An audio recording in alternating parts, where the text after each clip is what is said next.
leading financial service provider. We are proud to be associated with Business Review on Zambia's leading broadcaster, Standard Chartered Bank. Here for good.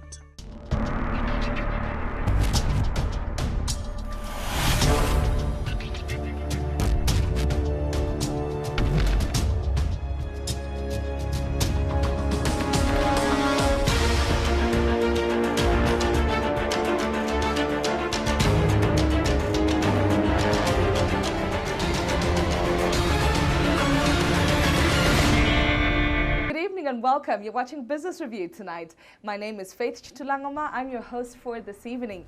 On Business Review tonight, we're talking about how banks can beat the mattress. We're talking about financial inclusion. Now, this was a statement that was said by our guest on tonight's main interview.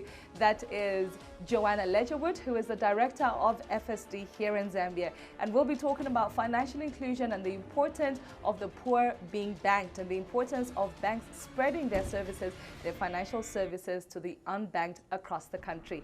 Later on Business Review tonight, we join the Standard Chartered Bank in their corporate social investment programs, and they're in Kabwe, where they're with Habitat Humanity and the First Lady herself, Esther Lungu. So make sure you don't miss out on that. And then much later on, of course, we have Felix Galamukani Banda in the weekly business motivational segment. We have so much for you tonight on Business Review. Keep watching. Just now, join me in our main interview for tonight with Joanna Ledgerwood. National Breweries commissions a $30 million Chibuco plant.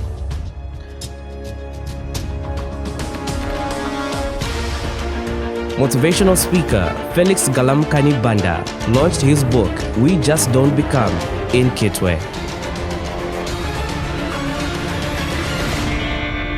Computer chip-making company Intel says it is cutting 12,000 jobs, about 11% of its workforce, over the next 12 months.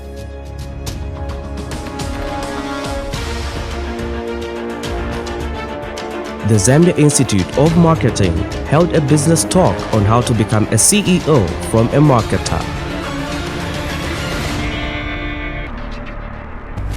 The world's highest paid bosses revealed. Securing the #1 spot with ease, Google CEO Sundar Pichai, with a massive pay of more than £139.6 million, or in other words, more than $199 million.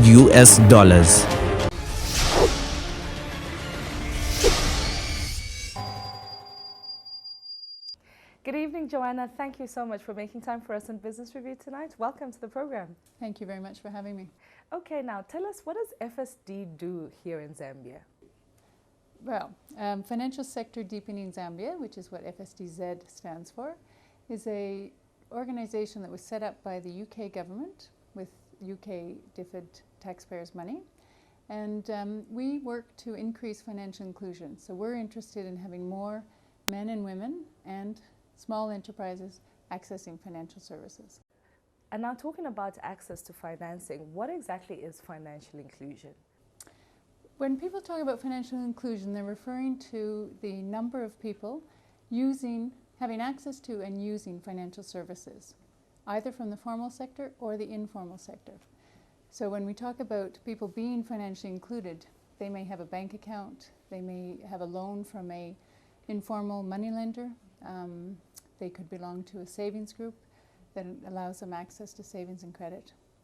And if they're excluded, it means all they're using is family and friends. Joanna, I have some interesting statistics here talking about financial exclusion. And the recent national data shows that in the year 2009, we had 37% of the adults in Zambia whom were financially included, while 67% of those were financially excluded. That's about 4 million people. And now, coming to the year 2015, which was just last year, exclusion has dropped to 40% of the adults.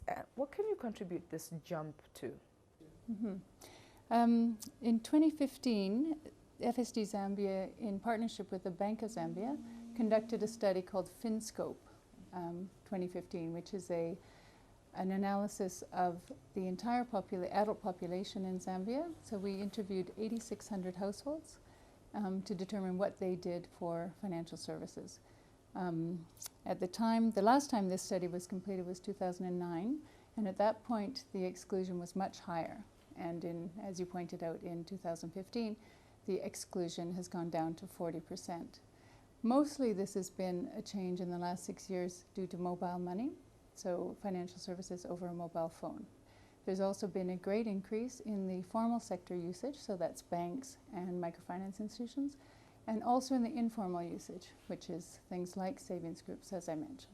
Now, Joanna, as you've mentioned, the British government and so many other sponsors and stakeholders from all over the world are investing into financial inclusion, not only in Zambia, but into so many other developing countries around the world.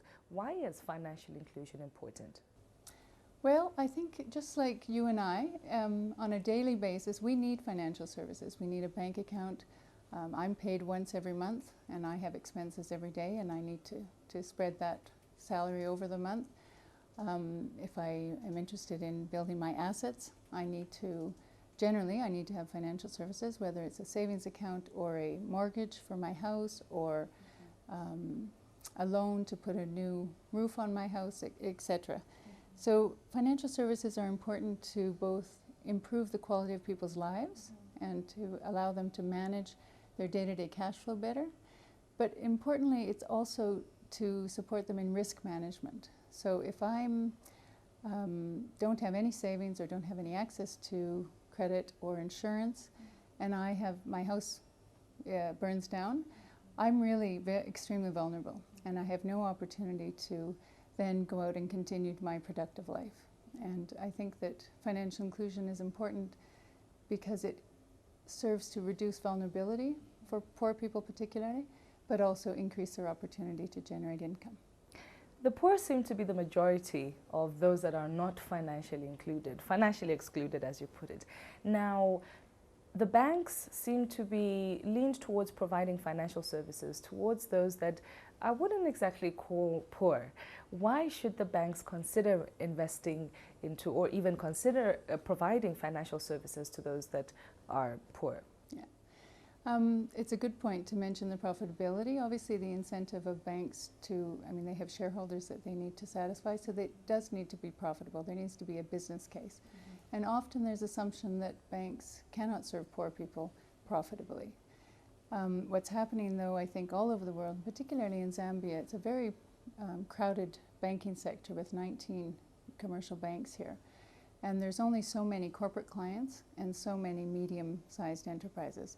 So it really behooves banks to look beyond the traditional market and look towards both small enterprises, but also micro-enterprises and households.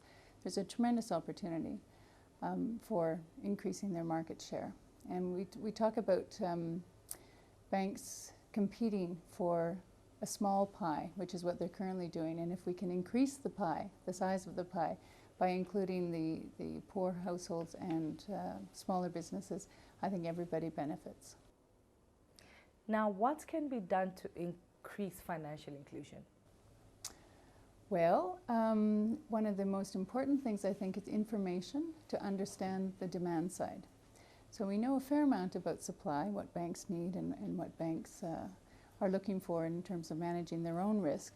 But to really understand the demand side and what is it that poor people are doing currently with their financial service needs, and how are they filling them, and what can the formal sector offer that is a better value proposition than what they currently have.